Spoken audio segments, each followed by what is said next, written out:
안녕하세요. 방문각에서 이문면접을 강의하게 된 양왕경입니다. 만나서 반갑습니다.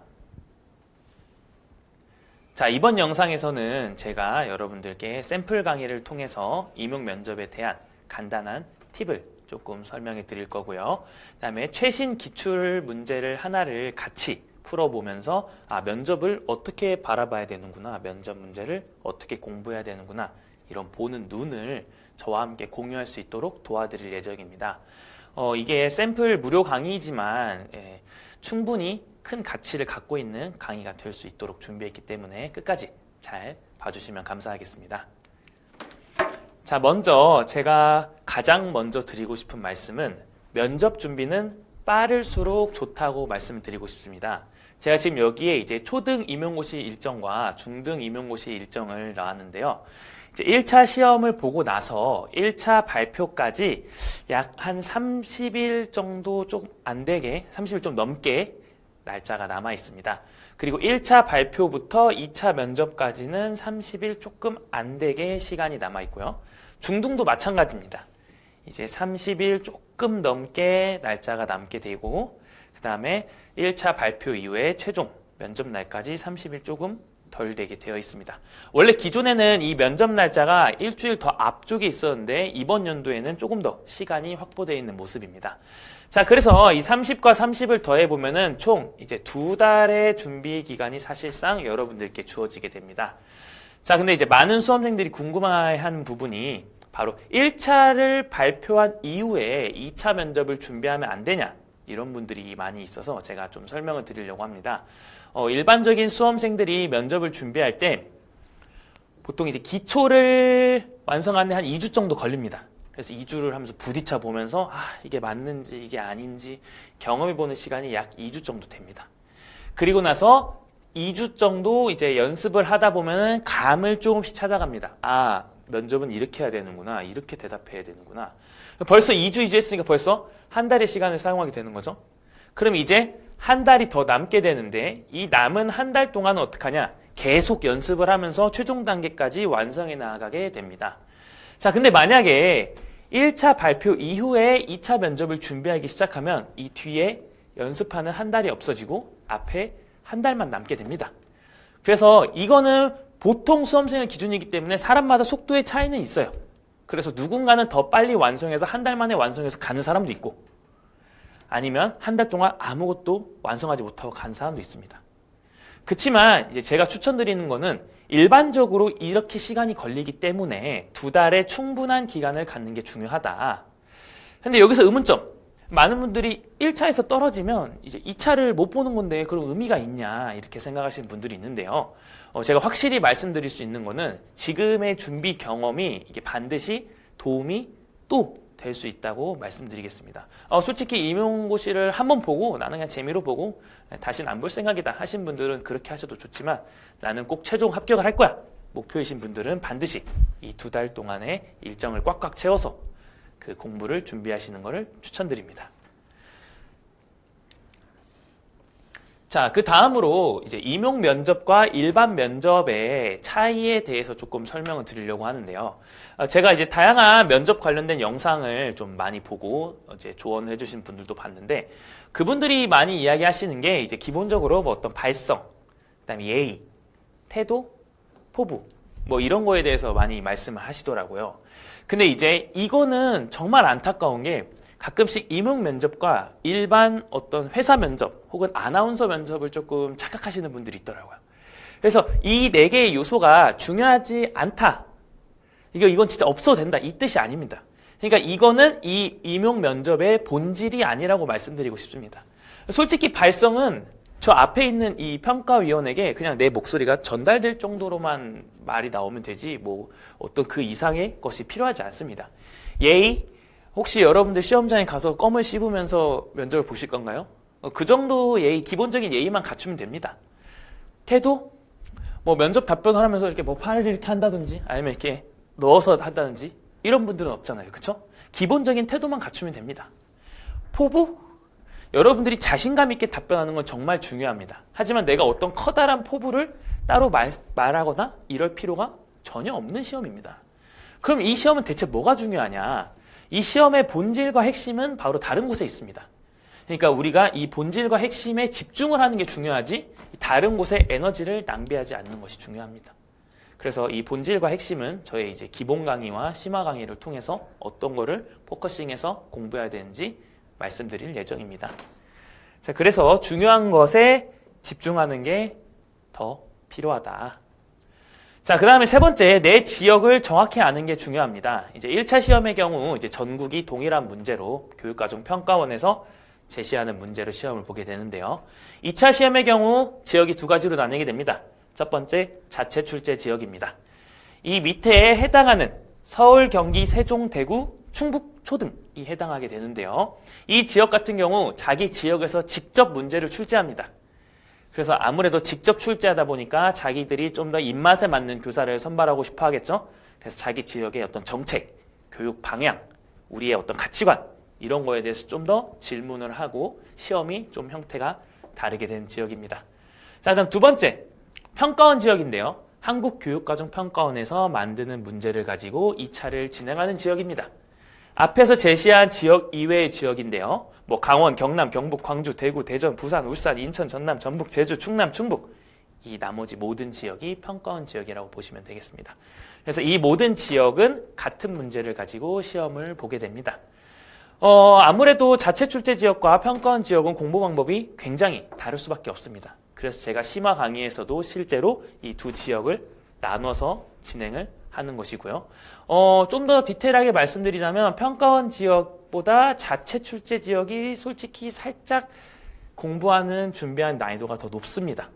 아무래도 기본적으로 평가원 지역에서 하는 것은 갖고 가야 되지만 추가적으로 공부를 해야 될 게 더 많기 때문에 특히 자체 출제 지역 선생님들 경우에 자기 지역에 맞는 공부법을 가지고 자기 지역에 대한 이해를 잘 가져가시는 게 중요하다고 볼 수 있습니다.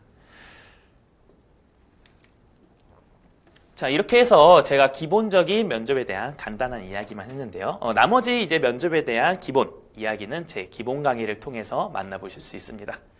자, 그러면 이어서 최신 기출 분석을 통해 대체 임용 문제, 임용 면접의 전문가는 어떻게 문제를 바라보는지, 그 다음에 실제 수험생이 어떻게 문제를 해결해야 되는지 설명드리고자 합니다. 그래서 문제 같은 경우에는 이제 2023년 작년에 평가원 지역에서 봤던 중등 시험 문제를 준비했습니다. 그래서 이 시험 문제를 같이 한번 풀어보면서 내가 면접을 이렇게 공부해야 되는구나를 함께 느껴보셨으면 좋겠습니다. 자, 시험 문제 구상형 1번이라고 되어 있는데요. 자, 구상형 같은 경우에 이 시험 문제가 먼저 주어집니다. 그리고 내가 구상실이라는 곳에서 먼저 문제를 풀어볼 수 있는 기회가 주어집니다. 그래서 거기서 먼저 푼 내용을 바탕으로 실제 시험장에 가서 답변을 하는 형태라고 보시면 되겠습니다. 자, 코로나19 이후 온라인 수업이 활성화되며 메타버스를 활용한 가상교실이 운영되고 있다.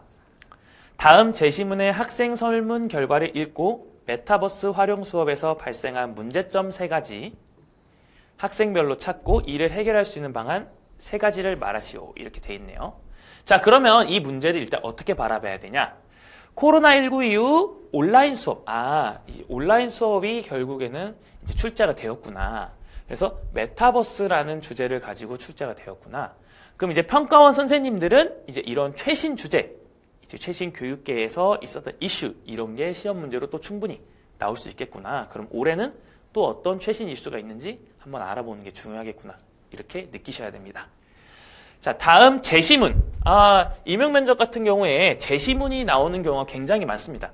그래서 이 제시문을 어떻게 바라보고 해석하느냐에 따라서 시험 답변의 방향이 완전히 달라지기 때문에 제시문을 정확히 해석하는 것이 중요합니다. 자, 문제점 3가지를 어떻게 찾아라? 학생별로 찾아라. 대충 찾는 게 아니라 학생이 3명 있으니 하나 찾아내라. 그럼 문제점이 학생 1, 학생 2, 학생 3별로 하나씩 있겠네요. 이를 해결할 수 있는 방안을 3가지 말하라고 했으니까 이 첫 번째 친구를 도와줄 수 있는 방안 하나, 두 번째 친구를 도와줄 수 있는 방안 하나, 세 번째 친구를 도와줄 수 있는 방안 하나, 이렇게 총 답변을 6가지를 하면 되는구나. 이렇게 파악하시면 되겠습니다. 자, 그럼 제시문을 한번 제가 어떻게 해석하는지 봐보도록 하겠습니다. 자, 학생 A, 메타버스 사용 방법을 잘 모르겠어요. 들어가는 것도 어려웠어요. 저번에는 수업 중간에 갑자기 로그아웃 되었어요. 자, 이 문장에서 가장 중요한 한 문장을 뽑으라고 하면 이제 로그아웃 되었어가 아니겠죠? 바로 사용 방법을 잘 모르겠어요가 핵심 문장이 되겠죠? 아, 그러면 이 친구가 처한 문제점은 결국 사용 방법을 모른다는 거구나. 이렇게 파악을 하시는 게 중요하겠습니다. 자, 그럼 사용 방법을 잘 모르는 친구에게는 어떤 도움을 줄 수 있냐라고 묻는 건데, 모르면 어떻게 하면 되죠? 그렇죠. 알려주면 되죠. 그래서 이 친구에게 이 사용 방법을 알려준다는 쪽으로 답변이 갈 수 있겠죠. 혹은 이제 어려워하기 때문에 학생들에게 좀 더 친숙한 도구를 사용한다. 이런 것도 답안이 될 수 있겠네요. 자, 두 번째, 학생 B. 메타버스를 쓰니까 재밌고 흥미롭대요. 좋네요. 근데 화면 구성이 복잡하고 혼란스럽대요. 그래서 뭘 배웠는지 모르겠대요. 자, 그러면 제가 방금 밑줄 친 이 부분이 이 문장의 핵심이라고 볼 수 있겠죠? 자, 복잡하고 혼란스럽다. 자, 복잡하고 혼란스러운 이유는 무엇일까요? 학생이 평소에 경험하지 못했던 거를 사용하거나 혹은 교사가 어떤 수업을 준비하는데 이제 목적과 수단이 조금 바뀌게 된 경우라고 볼 수 있겠죠? 자, 그러면 이게 문제점이라고 봤을 때는 어떤 게 해결 방안이 될 수 있냐? 교사가 좀 더 좋은 툴을 제공하거나 혹은 학생의 수준에 맞는 방법을 제공하는 게 해결 방안이 될 수 있겠네요. 학생 C, 메타버스가 신기하긴 했는데 평소에 교실 수업에서 똑같이 하던 퀴즈 평가만 진행돼서 식상해요. 아, 그러면 이제 여기는 어디에 포커스를 맞출 수 있냐? 똑같이 하던 퀴즈 평가에 포커스를 맞추는 게 중요하겠죠. 아, 그러면 문제점은 자연스럽게 똑같이 하던 퀴즈 평가만 진행한 게 문제다. 자, 그럼 똑같이 한 게 문제면 어떻게 해결할 수 있을까요? 그렇죠. 똑같이 안 하면 되겠죠. 어떤 다양한 방법을 이용해 평가를 한다. 뭐 이런 식으로 답을 전개해 나가면 쉽게 풀 수 있는 문제였습니다. 자, 그래서 정리를 하면 이렇게 구상형 문제 같은 경우에 제시문이 나와 있다면 제시문 속에서 정확하게 답을 뽑아내는 게 중요하다. 그리고 작년에 이런 최신 이슈가 나왔기 때문에 올해도 어떤 최신 이슈가 나올 수 있을지 고민해 보는 게 중요하다 라고 할 수 있겠습니다. 구상형 2번, 교사가 모든 학생을 칭찬해야 하는 이유를 말하래요. 근데 교사의 사명과 관련지어 두 가지를 말하라고 되어 있습니다. 자, 그럼 우리가 여기 문장에서 중요하게 봐야 될 거는 이유를 두 가지 말하는 겁니다. 그럼 이제 여러분 머릿속에 자동적으로 뭐가 떠올려야 되냐? 아, 이유 1번, 이유 2번을 준비해야 되겠구나 라는 게 떠올리시면 되겠습니다. 근데 여기서 빼먹지 말아야 할 가장 중요한 포인트는 바로 교사의 사명입니다. 그러니까 여러분들이 면접 답을 할 때 이유를 말하면서 뒤에 대체 어떤 사명, 교사로서의 어떤 사명이 내가 어떤 사명을 생각했기 때문에 이런 이유를 댔는지를 정확하게 말하는 것이 중요합니다. 자, 그리고 제시문 또 나왔네요. 제시문을 읽고 A 학생을 칭찬하기 위한 교사로서의 노력 방안. 구체적으로 두 가지를 말해보라고 되어 있습니다. 자, 그러면 일단 윗부분을 이제 먼저 정리를 하자면 여러분들이 이유를 두 가지를 말해야 된다. 근데 거기서 꼭 사명에 대한 언급이 들어가야 된다. 이 부분을 놓치시면 안 되는 겁니다. 자, 그럼 제시문을 한번 보도록 하겠습니다. 교사는 잘하는 학생뿐만 아니라 모든 학생에게 칭찬을 해야 한다고 배웠지만 모든 학생을 칭찬하는 것이 현실적으로 쉽지 않다. 이번에 A 학생이 전화가 왔는데 특별히 잘하는 것이 없어 보인다. 그렇다고 해서 A가 규칙을 어기거나 문제 행동을 일으키는 것은 아니다. 아무래도 A가 시간이 지나도 점점 발전하거나 성장하는 느낌도 없다 보니 어떤 칭찬을 해야 할지 모르겠다. 제가 제시문이 나왔을 때는 제시문을 정확하게 해석하는 게 중요하다고 했죠. 자, A 학생을 뭐 하고 싶다? 지금 칭찬을 하고 싶대요. 그러면 이제 A 학생에 대해서 정확히 파악을 해야겠죠. 자, 일단 A 학생은 뭐냐?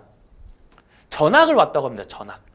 자, 전학을 왔다는 건 기존에 쭉 지켜보던 학생이 아니란 뜻이겠죠. 그럼 자연스럽게 교사는 이 학생을 만날 기회가 적었을 거고 알고 있는 정보가 적다는 거겠죠. 자, 근데 이 친구는 문제 행동을 일으키는 학생은 아니래요. 그냥 평범한 학생이라는 거죠.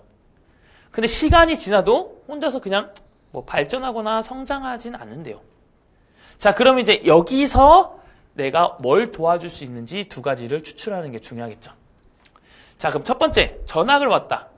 제가 아까 말씀드린 것처럼 학생에 대해 아는 정보가 많이 없고 접촉할 기회가 없었다. 그럼 이게 자연스럽게 노력 방안으로 들어갈 수 있겠죠. 학생과 직접 상담을 하는 것도 가능하겠고 학생의 관찰하는 관찰 일진을 써보는 것도 노력 방안에 들어갈 수 있겠네요. 자, 그럼 두 번째, 문제 행동을 일으키는 것은 아니래요. 근데 사실 현장에 나가보면 이 문제 행동을 일으키지 않는 것만으로도 사실 굉장히 훌륭한 학생입니다. 뭐 해당 부분에 대해서 문제 행동을 일으키지 않는 것 자체에 대해서 칭찬한다는 것도 뭐 어쩌면 답이 될 수도 있겠네요. 근데 이게 좀 별로야. 그럼 우리 하나 남아있죠? 점점 발전하거나 성장하는 느낌이 없다고 하네요. 그럼 내 스스로 뭔가 발전하거나 성장을 못하는 친구는 어떻게 하면 될까요? 교사가 직접 위로 올라갈수록 도와주면 되겠죠. 그래서 교사가 간단한 과제를 제공한다든지 어떤 학급 내 역할을 제공한다든지를 통해서 얘에게 칭찬할 수 있는, 받을 수 있는 기회를 제공한다고 답을 하면 되겠습니다. 자, 그래서 정리하면은 이 구상형 2번 같은 경우에 이유를 사명과 꼭 관련지어서 잘 말하는 게 중요하다. 그 다음에 노력 방안을 제시문에서 잘 추출하는 게 중요하다라고 말씀드릴 수 있겠습니다. 자, 그 다음 구상형 3번. 다음 제시문의 교사 중 자신의 교육적 가치관과 일치하는 교사를 선택하고 이유를 말하시오. 이번에는 교사를 선택을 하고 이유를 말해야 된대요. 근데 뭐가 내 교육적 가치관을 같이 설명을 해야 된다는 겁니다. 자, 그럼 다시 한번 머릿속에 뭐가 떠올라야 되냐? 선택을 할 거야. A가 있고 B가 있네요. 뭔진 몰라요. 나는 B를 할 거야. 이런 식으로 선택을 하겠죠? 근데 선택하고 뭐를 꼭 말해야 된다? 내가 얘를 왜 선택을 했는지 이유를 반드시 말해라. 근데 이유를 말할 때 뭐를 꼭 같이 해야 되냐? 내 가치관이 대체 뭐길래 얘를 선택했는지 설명을 꼭 해야 된다는 거죠. 그러니까 이제 이런 문장 하나하나에서 내가 어떤 걸 놓치면 안 되는지 정확히 짚어가셔야 됩니다. 실제 시험장에서 이 문제를 대충 빠르게 읽고 넘어가시는 분들이 한두 가지를 꼭 빼먹으셔요. 그러고 나서 내가 왜 점수가 안 나왔지? 하고 모르는 경우가 많습니다. 그렇기 때문에 이러한 구조로 답변을 진행한다고 보시면 되겠습니다. 또한 이를 바탕으로 자신이 실현할 방금 내가 이야기한 가치관, 그걸 바탕으로 자기가 실현할 교사상에 대해 설명을 하라 이렇게 되어 있네요. 자, 그럼 여기도 마찬가지로 또 지금 제시문이 나와 있죠. 그럼 이 제시문을 정확하게 해석하는 게 중요하겠죠. A 교사, 학생의 성취는 사회 경제적 배경에 따라서 결정된다고 생각합니다. 따라서 배경에 따른 격차를 없앨 수 있도록 이를 지원하는 것이 중요하다고 생각합니다. 자, 그럼 A 교사의 문장에서 결국 핵심은 뭐라고 볼 수 있냐?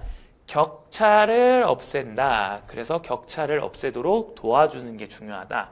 A 교사는 결국 어떤 사회적, 경제적 불평등, 이런 평등을 만들어가는 격차 해소에 대해서 관심을 갖고 있다는 걸 알 수 있겠죠. B 교사, 학생의 성취는 개인의 재능과 노력에 따라서 결정된다고 생각합니다. 따라서 학생이 잠재력과 재능을 발전시키고 개발하도록 지원하는 것이 중요합니다. 결국 B 교사는 어떤 거? 내 재능과 노력, 학생 개인이 갖고 있는 잠재력을 어떤 발전시키고 개발하도록 지원하는 게 중요하다. A와 B 교사가 갖고 있는 가치관이 확연히 달라지죠. 얘는 좀 더 평등, 어떤 공정, 정의 이런 쪽에 좀 관심이 많고 B 교사는 개인의 노력, 발전, 어떤 개인을 이끌어주는 이런 거에 관심이 많다고 볼 수 있겠죠. 자, 이렇게 선택하는 문제 같은 경우에 많은 선생님들이 고민을 하십니다. 둘 중에 뭐를 해야 점수를 더 높게 받을 수 있을까요? 상관없습니다. 핵심은 A를 선택했냐 B를 선택했냐가 아닙니다. 문제에서 물어보는 걸 정확하게 답변을 했냐가 중요합니다. 그래서 문제에서 이유를 교육적 가치관과 일치해야 된다고 했기 때문에 내 이 가치관을 얼마나 이 선택한 것과 일치를 시켰느냐에 주목을 하셔야 됩니다.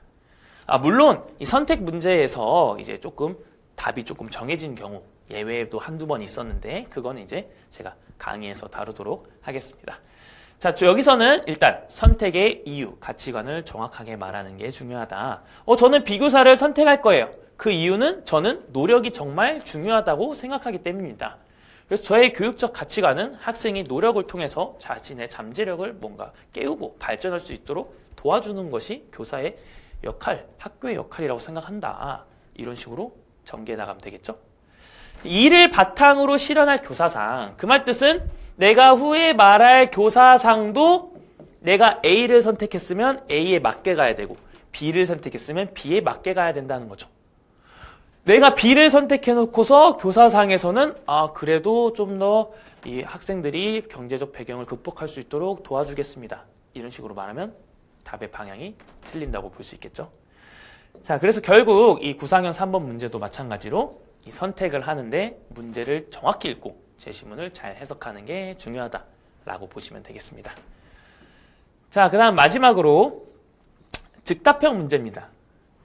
즉답형은 어떻게 생각하시면 되냐? 즉답, 그러니까 바로 답해야 된다는 뜻이에요. 그러니까 실제 시험장에서 문제를 탁 앉아 있고 이제 바로 문제를 뒤집습니다. 그러면 이제 문제가 적혀 있는데 그걸 그 자리에서 읽고 빠르게 판단해서 바로 답해야 되는 문제입니다. 자, 특히 평가원 중등 같은 경우에 이 앞에 구상했던 문제들 맨 밑에 이렇게 상황이 같이 주어집니다. 그러니까 문제는 모르는데 제시문은 미리 볼 수 있어요. 그래서 이 제시문을 미리 보고 해석하는 능력도 중요하다고 볼 수 있겠습니다.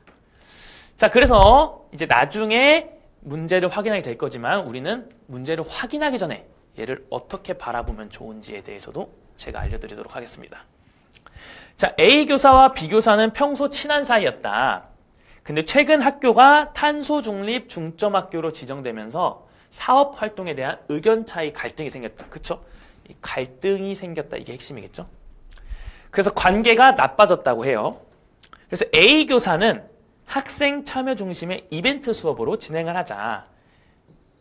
그 다음에 B 교사는 그게 아니라 모든 교과랑 연계해서 교육과 수업으로 진행하자. 그러니까 A는 뭔가 단발식 이벤트로 진행을 하고 B는 쭉 교육과정 내에서 이어서 가르치자라고 주장을 하는데, 자, A 교사는 현재 어떤 상황이냐? 내 방식이 더 효율적이라고 생각을 하고 있고 이번에는 반드시 내 의견대로 추진하고 싶다고 이야기하고 있는 상황입니다. 자, 그럼 딱 이 상황만 봤을 때 여러분들은 뭐가 느껴지시나요? A랑 B가 갈등인데 A는 내가 원하는 대로 이루고 싶어하는 상황이다. 그럼 이 상황에서 여러분들께 무엇을 물어볼 수 있을지 사전에 상상해 보는 거죠. 마지막에 A로 끝났으니까 그럼 만약에 너가 A 교사라면 어떻게 할래? 혹은 너가 B 교사라면 어떻게 할래? 혹은 너가 A 교사로서 의견을 내는데 B가 반대를 해. 그럼 어떻게 대처할래? 네가 열심히 이야기했지만 결국 B 교사의 의견으로 선택이 됐어. 그럼 너 어떻게 할래? 등등 어떤 문제가 나올 수 있을지 사전에 상상해 볼 수 있겠죠? 자, 그럼 실제 문제는 어떻게 나왔는지 한번 같이 보도록 하겠습니다. 자, 실제 문제 1번.